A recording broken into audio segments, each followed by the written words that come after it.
Ce magazine vous est offert par Aéroport Bar. Tango ekoki pona bino ya kolanda magazine na bino d'actualité en lingala facile plus 243 ya mokola lelo ebandi mbote na bino.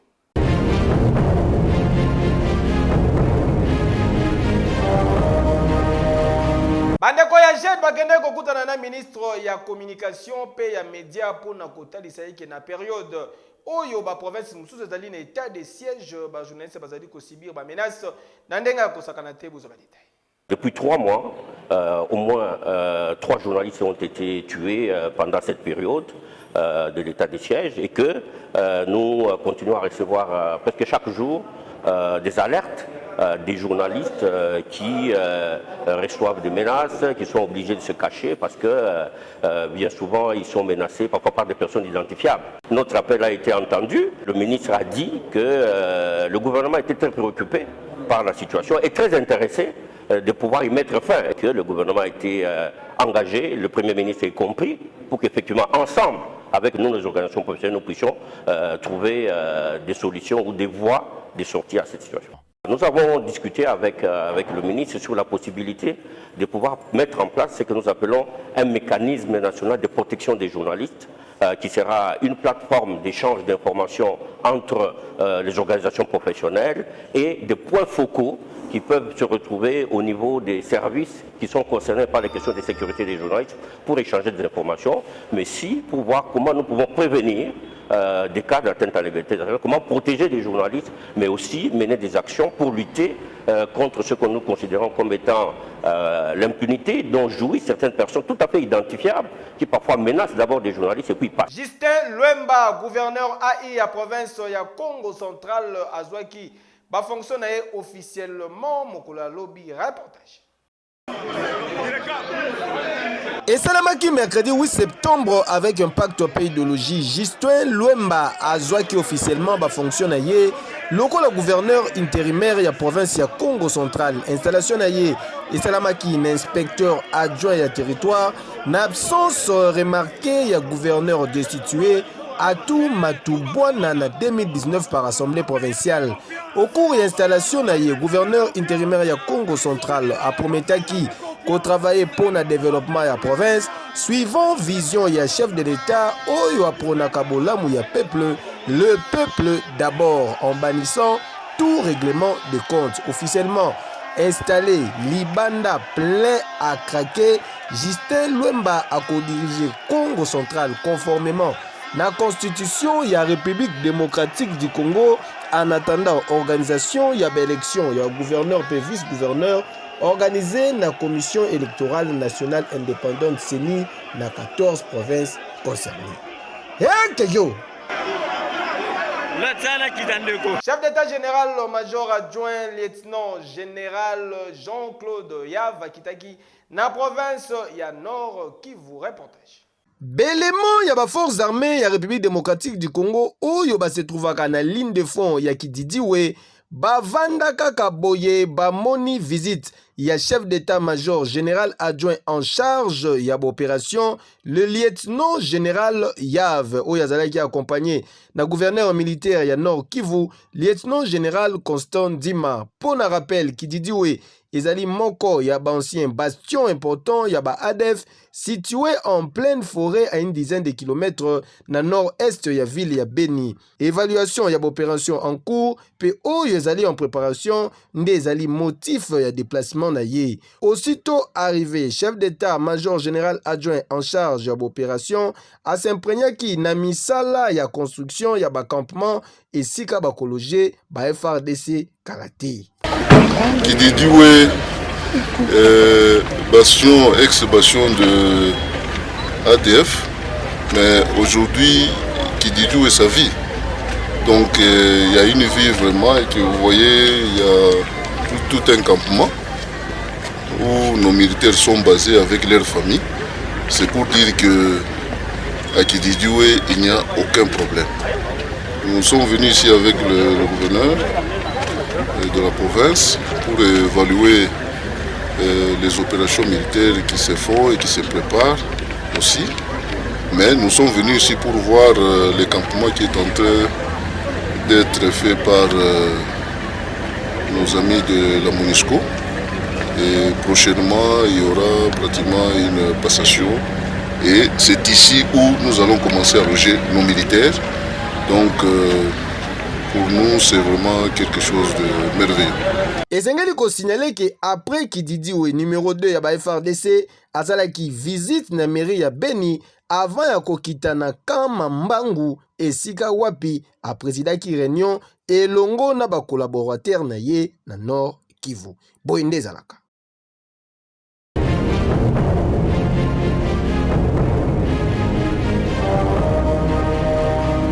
David Moukeba azali bongo conseiller spécial ya chef de l'État en matière d'infrastructure asalaki descente na Grand Katanga pour na kota l'évolution ya ba travaux. David Kalamba yazaki. Conseiller spécial et chef de l'État en charge de l'infrastructure à Salagi des centres d'inspection na route nationale numéro 1 pour na kota l'évolution de travaux initiés na Mokonzi Mboka Félix Antoine Tshisekedi Chilombo na tronçon Kasumbalesa Lukangaba David Moukeba Kalengai pe délégation na ye Mobimba ba constataki que sur 150 km plus de 100 km zali déjà asphaltés misala ebetami kitoko avec un pacte pe idéologie pe parti etikali izaje muke population ba communiquer kiboye. Tuanza kufanya kama unatoka hapa juu kwenda kuduani. Utafanya 2 jours mbalabala. Hapa sasa ni ver. Papa Felix, tutakona yaka wapi? Hata kubulaya hauna. President ya boye nazui wapi? Ba Mungu baba. Esengeli koyeba ke ba ouvrage ebele ezali kosalama dont ba pont oye koki ko supporter ba charge à la tina 120 tonnes. Au cours de la visite d'inspection Oyo, conseiller et chef de l'État en charge de l'infrastructure, a visité Gipe Misala ya construction, ya poste ya péage na Kasumbalesa Pesa Kanya. Motinda mi ya chef de l'État na Grand Katanga Komakiti na poste Lukambaba na frontière ya Zambie et Sikawapi chantier monene ezali kosalama pour la construction ya douane moderne, centre commercial, hôpital, banque, peu parking, dont livraison officielle na yango ezali attendu d'ici fin 2021. Et financement, je parlais d'un contrat BOT que le président de la République a capté. C'est le chef de l'État qui a capté ce financement et qui est porté par le gouvernement de la République. Vous comprenez? Donc il n'est pas question d'un centime, n'est-ce pas, ou $1 venant de la République zambienne. C'est l'argent du contribuable congolais. Parce qu'au fait, au finish, c'est la République qui va rembourser à ce jour cet argent et l'argent du contribuable congolais. Délégation Mobimba Bakomaki ti na province ya Lualaba na national numéro 39 Koleka Kolwezi na frontière angolaise long ya 400 km misala ya rénovation ya nzela oyo pezali ko évoluer kitoko. Et cette vision est portée par les différents gouverneurs qui sont des représentants de son Excellence, Monsieur le Président de la République en province. Tout ce qu'ils sont en train de faire, ils le font pour le compte et au nom du chef de l'État. N'est-ce pas? C'est ça qui justifie notre présence ici. Donc il n'y a rien qui se fait en dehors de la vision du chef. C'est lui qui est le porteur de la vision, c'est lui qui a donné le programme et les différents gouverneurs le relaient. Boyende Zalaka. Yankeyo. Elekelaki batu makasi na Goma tracasserie policière eleki ba population na ba policier ba bambani mabanga reportage.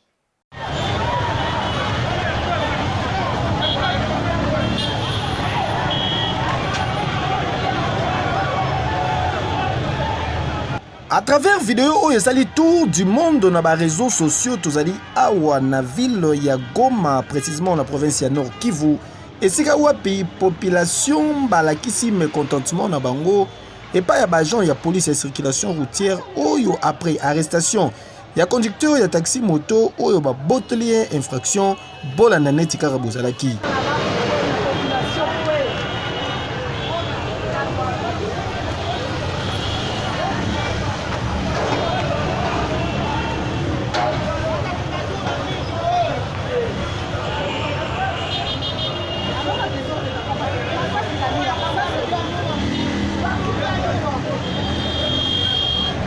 Tellement résistant c'est le cas qui baroulage bakoki lisusu te basundoli muta taxi moto ba relâché conducteur Twila Musia Zaza po bazwa kimia.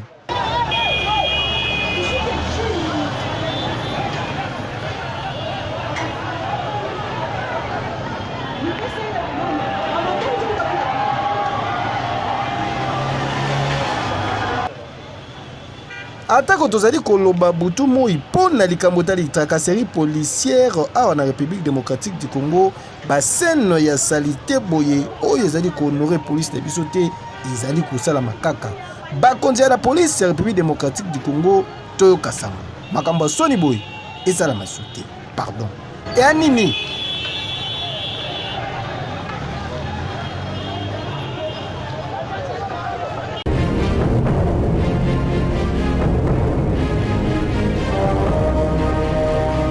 Honorable Léon Mbalemba, oyo babengaka Papa Molière, a annoncé que motion est déjà initiée contre le président de l'Assemblée nationale, honorable Mbosoko Diabozo.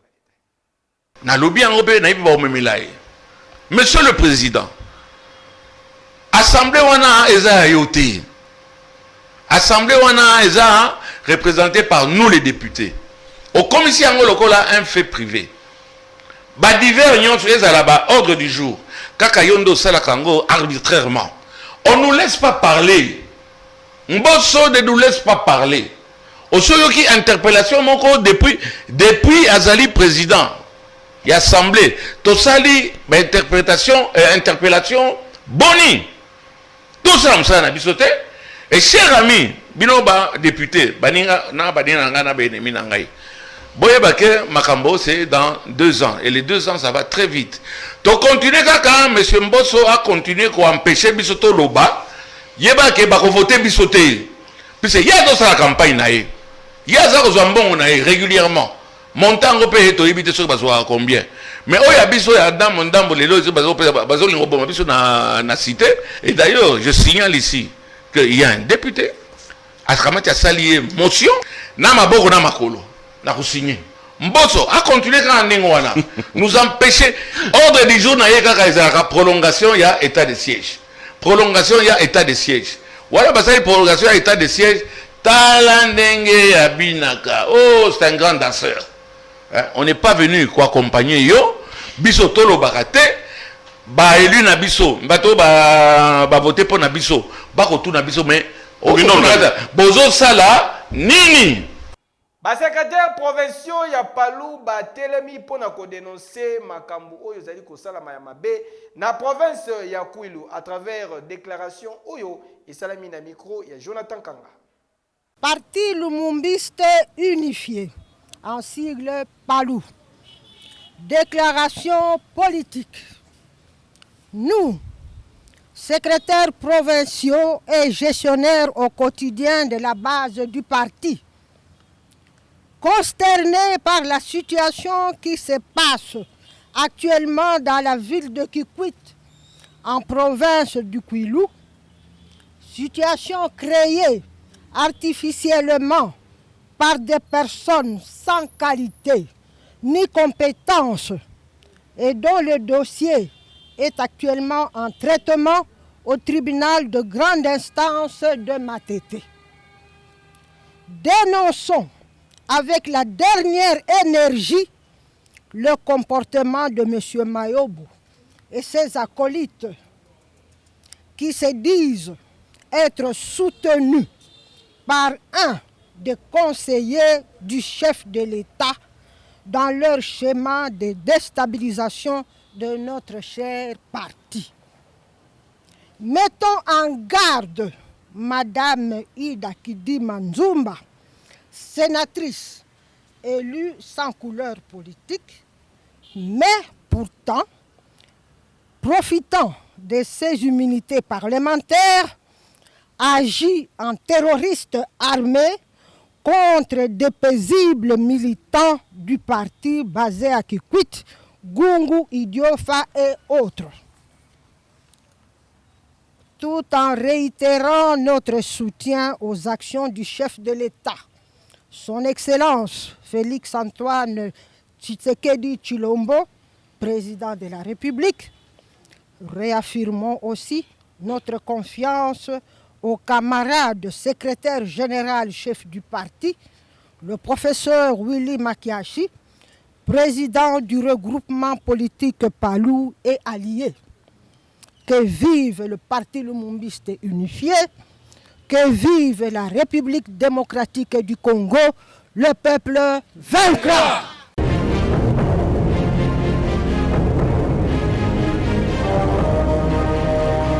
L'attaque kitoko grâce à boutique RH Top Model nulle part ailleurs bilamba ya poto na prix ya bana mboka.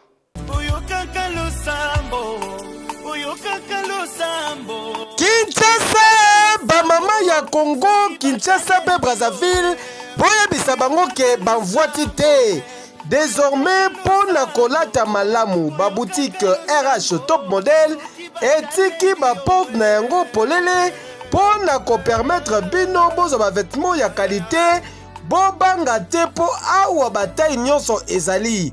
Ba pantalon, ba robe simple, ba robe ya soirée, ya cérémonie, ba chaussures, ba sandales, ma papa, ba ketchi ya solo, nyonso esengeli pona ba maman, ba femme d'affaires, ba jeune fille ya swag, boko kuta yango na ba boutique RH Top Model.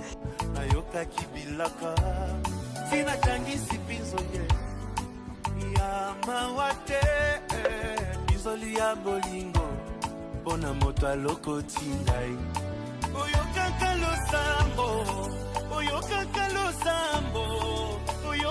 losambo soki bataleli yo oyokaka losambo Po mitungisa na bino te po ba boutique RH Top Model ebongiseli bino ba service ya livraison à domicile, achat en ligne, pe expédition na ba province.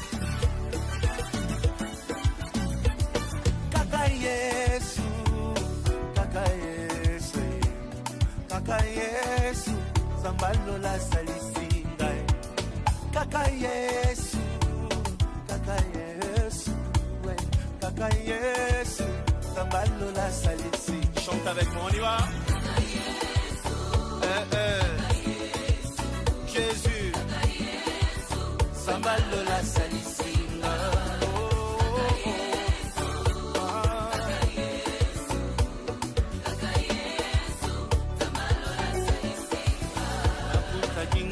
Katia pasi asalisi mituna nanga ezwi piano.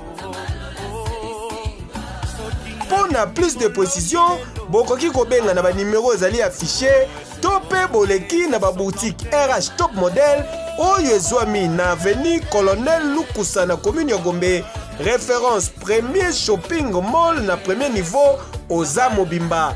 Topé mususu oyo ezwami na numéro 1 ya avenue Mont des Arts na commune ya Gombe, musika te na école cours Sénègue. Kasi boboza na teke ba boutique RH Top Model ezali polele du lundi kino dimanche de 9h à 20h, kasi dimanche na premier mall exceptionnellement de 13h à 19h. RH Top Model, vous rendre top, c'est notre devoir. Qui dit mieux? Que yo!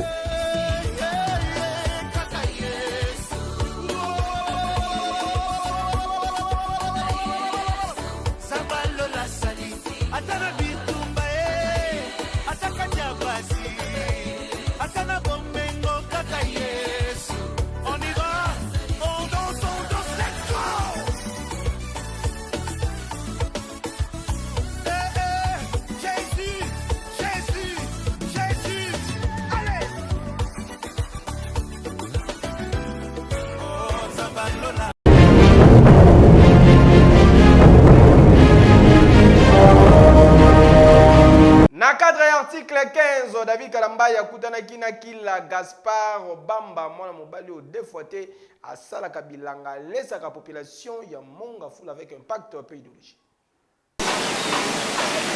azalaka na ye munganga mwana mobali oyo bozali komona kasi amipesa na domaine ya bilanga babengaka ye kila Gaspard Bamba. Ye azali awa na commune ya Monga Fula deux fois te ayebana grâce ya bilanga na ye oyo aliesaka population ba légumes ya kitoko surtout na période lelanga oyo population ya ngonga fula balie point noir na mwamba avec impact pe idéologie na bitambola tambola na ye David Kalambai reporter ya magazine plus 243 akutanaki na ye boyo kamwa lisolo Kila Gaspard abeti.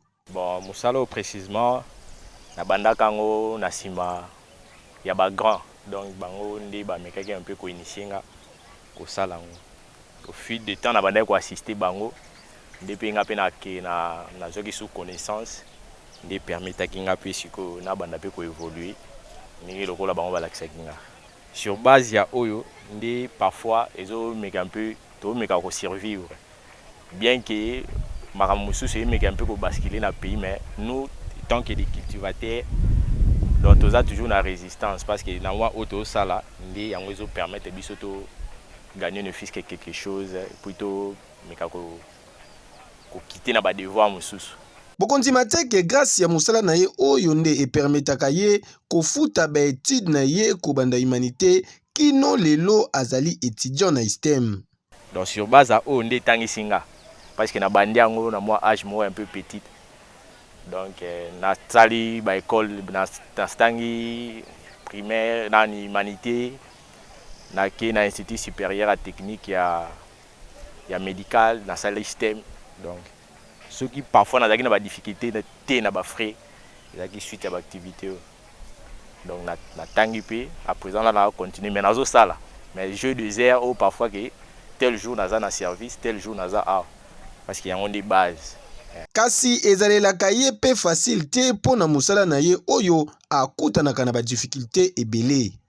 Bon ba difficulté ça tellement ebele parce que tant que comme en période de mbula net espace où peut-être besoin qu'il y a image en avance espace où nyonso etaka inondé na mai donc difficulté ma casse to zaka nango na miangwala mai oyo ezalaka eza dû na ba manque de canalisation d'eau à partir de la cité eza likolo kuna tellement la construction ils ont un peu construit en désordre l'état peut a canaliser vraiment mai il a besoin en désordre donc on profitera beaucoup plus la saison sèche mais la saison pluvieuse tout en a difficulté mai côté la biso makasi difficulté liboso ngwana et puis deuxième difficulté ezali ba matière eau de tiara awa net ba fumier net ba produits chimiques soki tozwi neti fumier tozwaka musika na kimwenza na gare kuna na pont donc kolongwa awa ti okóma kuna kosala ba 2 heures 3 heures du temps donc moyen mutuka mpe eza te donc tozalaka censé ya kokende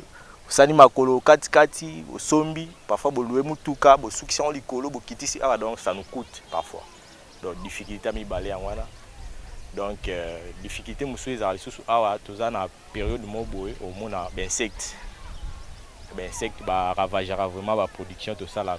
On a sali dépenses, on s'attend peut-être aux plus que au salé au long la paiement va dépenser au sali mais vu que ben insectes on va au quota va diminuer un peu coût ya production. Bon, il y a d'autres insectes ceux qui va koti na bilanga ba kangaka moneti ndunda ezaboui. Au lieu que la croissance en est normal vu que bango va envahir déjà production ba ndunda ne kangama makofi. Il y a des insecticides, surtout ceux qui ont un stade déjà évolué. Donc, comme on a déjà tard, donc difficulté à monter les choses. Malgré l'île, tout ça, la mer, on a un certain moment, et simbi, parfois on a peu simbi, donc, bah dépense au salaire qui tout et qui n'a maille. Malgré vente 2 fois timide, Kila Gaspard abundaka toujours pour na koteka pe azwa moins eloko. La production de tout ça la boye, et ça ba maman ba yaka ko solliciter ba mikala, o to binga o mukala. Donc tout est en vu mon période où tous allez la période de saison sèche et ça peine à légumes auto dans la période à chaque période neti période oyo malgré que est déjà la fin tout le na siko pointe noire tous en ce qu'on a période dango donc na minute oyo mukala oyo comme ote ka mwana ba 10 000 francs mais dès que to banda kapena ilanga na bande na débit to banda ote ka ba 30 000 mais le gros comme na souka et puis et bimi pe belé na marché et comme à moins cher donc mon elo oh ça la boue t'es comme 10 000 francs mais ma maman na siko ba yaka à solliciter à négocier ah oh na otzongo autant oh boue pesier à teki tango tekande ah yana mbo quelque part to sur la population makasi donc sur le plan peut-être social toujours participer toujours contribuer na développement ya mboka malgré peut-être ba conditions na bango quelque part na ko ba ignorance te mais ba tie vraiment maye depuis na kati ya domaine parce que sans domaine oyo soki ezate to mona population comment ko za souffrir. Na niveau na ye Kila Gaspard azangaki te ko passer message na ba autorité ya mboka oyo bazali na charge agriculture. Base à développement ya ba pays mingi to mona na monde. Soki to kena ba Chine, ba pays mosusu oyo to tangité sur base ya agriculture. Mais biso awa moi négligence ezali que parfois ba millionnaires, ba milliardaires baza beaucoup plus que c'est basé na activité moko eza pena dignité. Alors ceux qui va s'implanter vraiment na bilanga kolona ba loso ba madeso parfois tu as difficulté tu dois ko importer to ça longa soutient beaucoup plus to singa na gouvernement de kaka za conscient et puis à raisonner agriculture parce que agriculture déjà poumon même il y a développement ya mboka disons. Et ça pour moi vraiment un développement mboka. Rien à dire na musala na ye Kila Gaspard aboya sombelanga kabelanga pesanga asala kabilanga na ye toujours n'esprit article 15 débrouillez-vous pour vivre yo vanda kaka na coin petika poudre zela vie pompon o vie pompon tozoliate talaka age salela ngonga.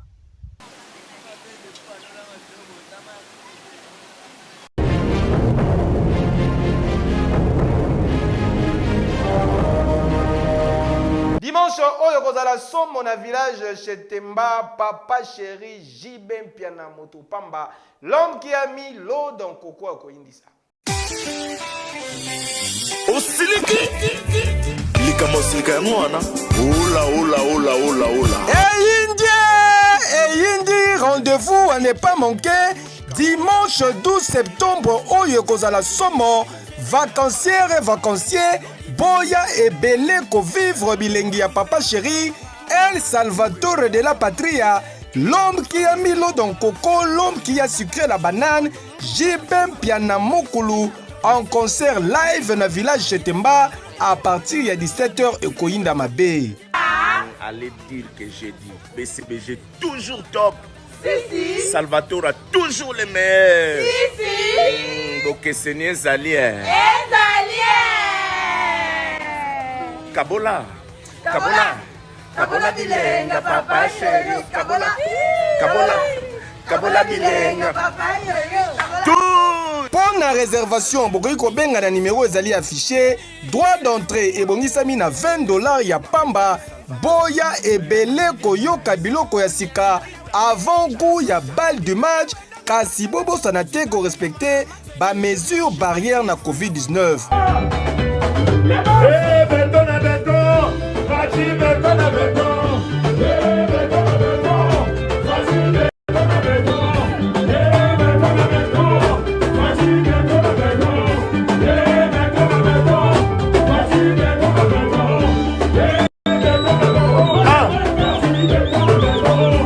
Allez leur dire que j'ai dit papa chéri toujours dimanche oyo 12 septembre à partir de 17h na village Chetemba oyo ezwami na commune ya Gombe musika te na rond-point Forestcom oza mobimbo yo wapi eke yo oui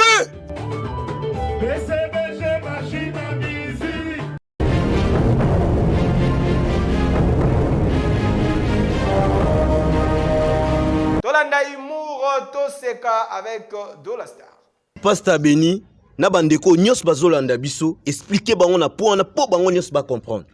Oui, merci frère. Oui, ngana zwa problème spirituel na famille mona Goma. Oh my God. Bazwangai bien aimé. Baelanga bakanganga bamimanga ne liko. Jésus. Eliko kenananga tuguduguduguduguduge buakangai na volcan Niragongo. Pasteur Beni, volcan siksoka nelong maboko te. Oh, ezaka grâce. Oh. Grâce nini ezalaka olingaka kosamba mingi te oyoki olobi badindisaka wapi na Niragongo na volcan ya Niragongo. Oui. Yoka ye azalaka nani aza mosali mobikisi lokola azali mosali yo ozali mopanzi sango tangu yo yambi ye beta na ye masolo oyo ezali na makomi kotuna ye makambo ezanga ntina te ezala jaribu ezala movat ezala acide ezala ngola ezala javel ezala acide ezali vi na ye etali yo te oyoki kolingaka kosamba mingi te eza nango infraction te bino mpe bokeba bino bokomi kokotisa potopoto na makambo ebele lelo nalakisi mosapi lobi ekozala egogweli mosala tokomi na suka ya présentation ya magazine na bino plus 243 merci pour la confiance paix fidélité botika to souhaiter joyeux anniversaire na Changalume Kingi Daniel Massaro Mbotama Elamu une année de plus ça se fait nous sommes de cœur avec toi pourquoi pas qu'on souhaiter l'issoussou joyeux anniversaire na Rachel Lokosa que du bonheur to fêter Tolia Ekoinda Mabe Mokola Lelo. Merci. L'issoussou pour la confiance, paix, fidélité. David Kalambay Azaraki Nasima Kamera. Yende Apesibino. Ba image Oya Kitoko. Jonathan Kanga. Na concours rédactionnel. Ba bébé. Jamais Boratar. Ekeyo. Ce magazine vous a été offert par Aéroport Bar.